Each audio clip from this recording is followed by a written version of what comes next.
మాల సంఘాల జేఏసీ తరఫున మాట్లాడుతూ ఉన్నాం. ఎస్సీ వర్గీకరణ చేయాలని చెప్పి మా మిత్రుడు రేపు 7వ తారీఖున 1,00,000 డప్పులు 1000 గొంతులు అనే కార్యక్రమం పెట్టిండు. ఈ 1,00,000 డప్పులు 1000 గొంతుల్లో మాదిగలు అనే వాళ్ళు ఎవ్వరు కూడా తిరగడం లేదు. భారతీయ జనతా పార్టీ అనుబంధ సంఘాలైన ఆర్ఎస్ఎస్, బజరంగ్ దళ్, విహెచ్పి నాయకులు మరి మొత్తం కూడా మరి మందకృష్ణకు నిధులు కానీ మరి వాళ్ళ కార్యకర్తలను కానీ సమీకరిస్తూ మరి మందకృష్ణ వెంబడి తిప్పుతూ మరి మనవాదులందరూ కూడా మందకృష్ణ వెంబడి తిరుగుతూ మరి 1000 డప్పులు 1,00,000 డప్పులు 1000 గొంతులు అని చెప్తా ఉన్నాడు. కానీ ఎవరు కూడా మాదిగలు తిరగడం లేదనే మాట ప్రజానికానికి ఈ సందర్భంగా మేము తెలియజేస్తా ఉన్నాం. మీ అందరికీ కూడా తెలుసు, మందకృష్ణ గారికి గతంలో జి కిషన్ రెడ్డి గారు అనేక విధాలుగా సహాయ సహకారాలు అందిస్తూ కిషన్ రెడ్డి గారి దగ్గర ఉన్నటువంటి తన బ్లాక్ మనీ మొత్తం కూడా మరి ట్యాక్స్ నుంచి తప్పించుకోవడానికి ఎవరో చెప్పారట, మందకృష్ణ మీద పెట్టుబడి పెట్టండి, 2 విధాలు మనకు ఉపయోగపడుతుంది అని చెప్పి. ఇది జరుగుతున్నటువంటి నాటకం, ఇది జరుగుతున్నటువంటి కార్యక్రమం. సోదరులారా, ఇలా మాదిగల్లో చిచ్చు పెట్టి మాదిగల్లో మరి విభేదాలు సృష్టించి భారతీయ జనతా పార్టీని అధికారంలో తీసుకురావడానికి జరుగుతున్నటువంటి కుట్ర మందకృష్ణ గారు చేస్తా ఉన్నారు.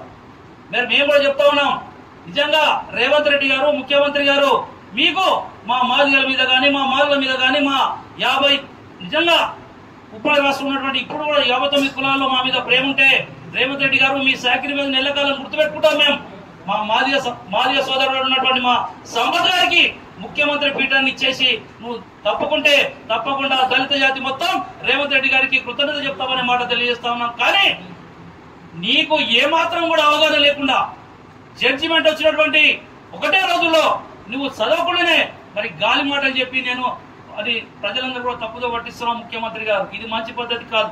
మీరు చెప్తా ఉన్నారు మేము మేనిఫెస్టోలో పెట్టినామని. రేవంత్ రెడ్డి గారు మీరు అధికారంలో వచ్చే రోజు మేనిఫెస్టోలో రేషన్ కార్డు ఇస్తామని చెప్పినారు, మరి దళిత బంధువులు పెంచుతామని చెప్పినారు. మరి అదేవిధంగా మరి అనేక హామీలు ఇచ్చి మరి వృద్ధాప్యులకు వృద్ధులకు కానీ వితంతులకు కానీ 4,500,000 పెన్షన్ ఇస్తాను. ఇవన్నీ మేనిఫెస్టో లేవా? ఏడాది అయింది, ఇప్పటి వరకు కూడా ఒక్క పెన్షన్ కూడా ఇవ్వలేదు. ఇవన్నీ మర్చిపోయి కేవలం నీ స్వార్థ రాజకీయాల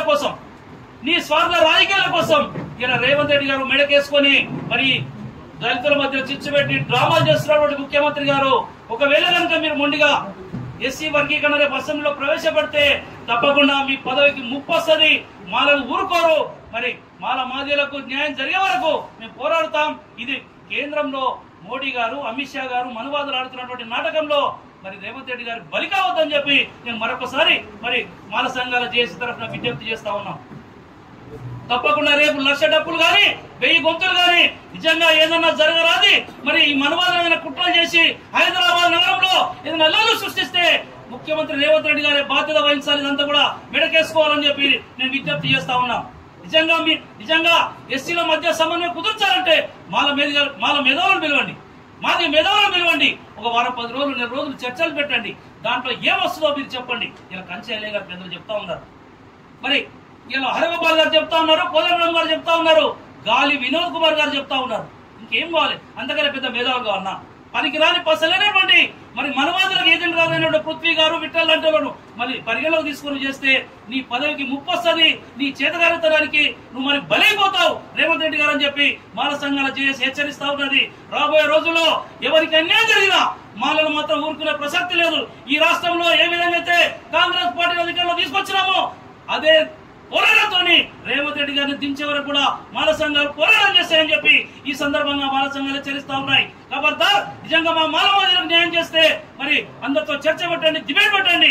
ఎక్కడైతే న్యాయం జరగలేదో అనగానే కులాలు ఉన్నాయో ఇలా డక్కలి లాంటి వాళ్ళను మరి అదేవిధంగా సంచార జాతులు ఉన్నాయో వాళ్ళు వెనుకబడున్నారు. వాళ్ళ కోసం ఆలోచించమని ముఖ్యమంత్రి రేవంత్ రెడ్డి గారిని విజ్ఞప్తి చేస్తా ఉన్నాం.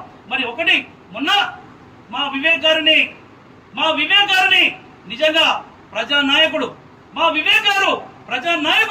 మరి వెంకటస్వామి కాకా నుండి ఇప్పటి వరకు కూడా మరి అనేక మంది దళితుల ఐక్యత కోసం కృషి చేసిన వాళ్ళు మరి నిజంగా భారతీయ జనతా పార్టీ ఏజెంట్ గా పనిచేస్తున్నటువంటి ఈ కాంగ్రెస్ కొంతమంది సంపత్ లాంటి నాయకులు మరి మా ఖర్గే గారిని విమర్శిస్తా ఉన్నారు.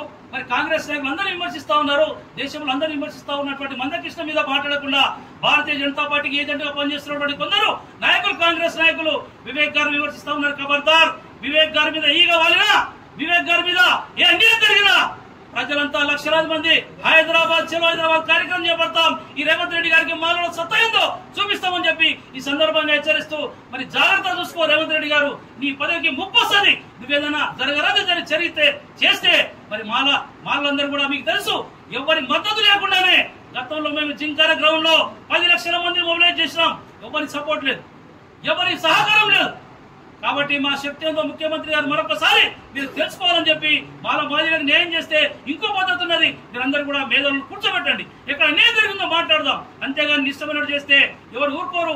ముఖ్యమంత్రి రేవంత్ రెడ్డి మరొకసారి చెప్తున్నాం, నీకు మా మాదిగల మీద ప్రేమ ఉంటే నువ్వు తప్పుకొని ఒక మాదిగ నాయకునికి ముఖ్యమంత్రి చేస్తే మేమందరం కూడా నేను పాలాభిషేకం చేస్తాం ముఖ్యమంత్రి గారని మరి తెలియజేస్తూ సెలవు తీసుకుంటారు. జై హింద్, జై మాలా.